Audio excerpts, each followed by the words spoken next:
Well, hello and welcome to Adwick Lane and this update. What have I been up to? Well, I've got overhead electric locomotives and they're a little bit silly with no overhead mast. So basically I've just got messing around with some balsa wood and some bits of wire, and I don't know if you can see that down there. There's the terminating mast, and then if I bring the camera down, we've got some overhead, and it's just basically balsa wood glued and then a piece of wire just fixed there. And then what I've done is I've painted the, I don't know if you can see it actually because I can't get this down low enough. I don't think. Let's have a look. If I can get this down low enough, and you'll see what I've been doing with the.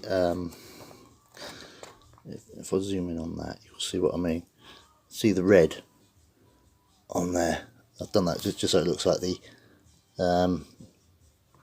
insulators. It's not, scale, but it just gets the effect that I wanted when I'm running my overhead electric. So I've done all the platforms and all that all the way along here, and then for the rest of it coming in, I bought a pack of the Dapol ones for here coming into the station and things. So sort of now at least when I run anything with a overhead pantograph, it doesn't look silly. I know I've got some Southern Railway electrics. I'm not putting juice rails in. I am not putting, and I'm not going to put the wires in either because too fiddly. And also when I'm changing points, it's going to be easy to knock it. I'll spend more time repairing the wires than actually running anything. So it's just sort of cosmetic purposes only. And also, of course, you can't have the pantographs up at full thing on the over. But thing is, my if I just swing you around here, my Pendolino, it's got a fixed pantograph. So literally, what I did was I used that to gauge the height, because obviously, because that's fixed, that would clear it. So with the with the overhead pantographs, when they come up, they knock it. What I've done is, I don't know if you can see this. I'll see if I can zoom in a bit. Hold on. See that piece of wire there? I've literally just got a piece of wire, bent it into a hook to keep the pantograph a fixed height. And I'll show on this 87. I've done the same on this class 87. And I'll just push it underneath the thing. As you see, there's plenty of clearance there, so it's not going to sort of knock the mast flying or knock the pantograph. And also with the Dapol masts, the cross, because there's two different types of pantograph. The Lima 87s add on, so this one's got the sort of one that sort of goes up like a pair of scissors, if you like. Best way I can describe it. And on this, I don't know if I can't get low enough, to be honest. I'll hold that there. I'll see if I can zoom in, and you'll see what I mean about the clearance. There's plenty of clearance. I'll just move my finger so you can see there's plenty of clearance for it to run underneath. So I know there's no wires, but it just gives it that little bit of, there's actually overhead things. But I have seen it was the Colchester International, was it? Using the top half of the Dapol masts and the gantry kits you can get on eBay.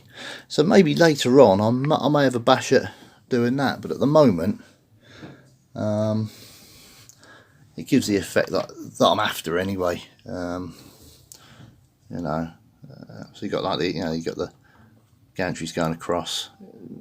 Just gives the effect that I was looking for anyway, and just doesn't make it look odd when I'm running overhead electrics and things. But yeah, I've basically just used a little bit of wire and made a hook just to stop just keep the pantographs at a set height, and it clears it lovely.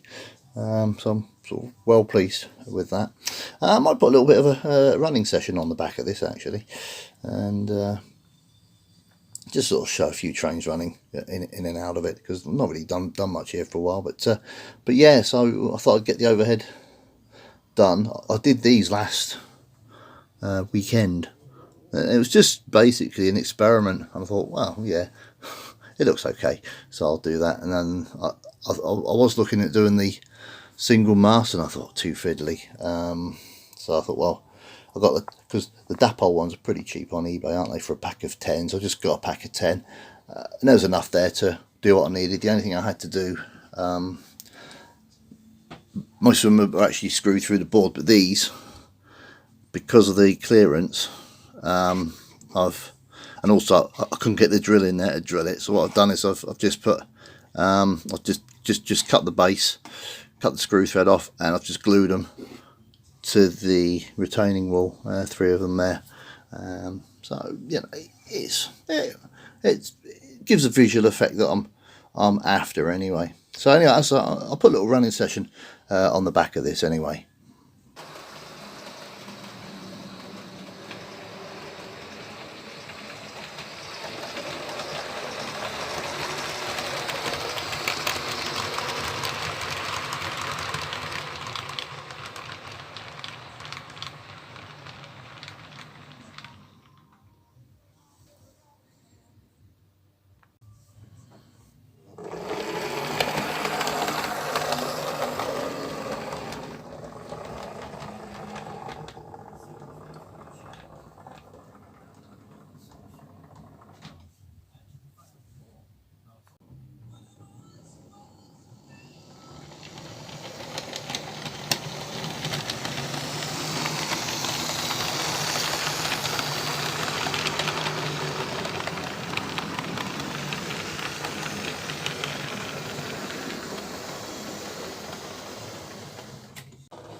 And I last work in 87, taking the passenger train back out. I like this little update with the overhead wires and things. Well, not wires, the mast. I'm not putting the wires in because it's just be awkward on my point. But down to trying to change the points or clean that bit of track.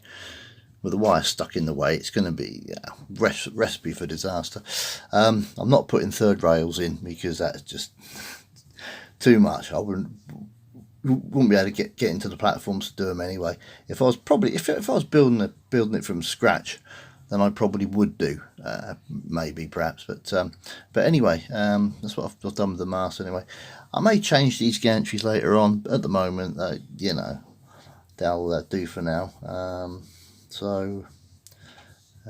That's as far as I've gone really at the moment with this. There's not much really to do on Adwick Lane now. Just sort of titivating up little bits and bobs on it. I think I'll do a Droxid update at some point as well. Maybe do a little Droxid running session next week. Anyway, hope you've enjoyed watching this. As I say, the last train on this little update and running session. This Class 87 going out. And anyway, thanks for watching. And as I always say, happy modelling.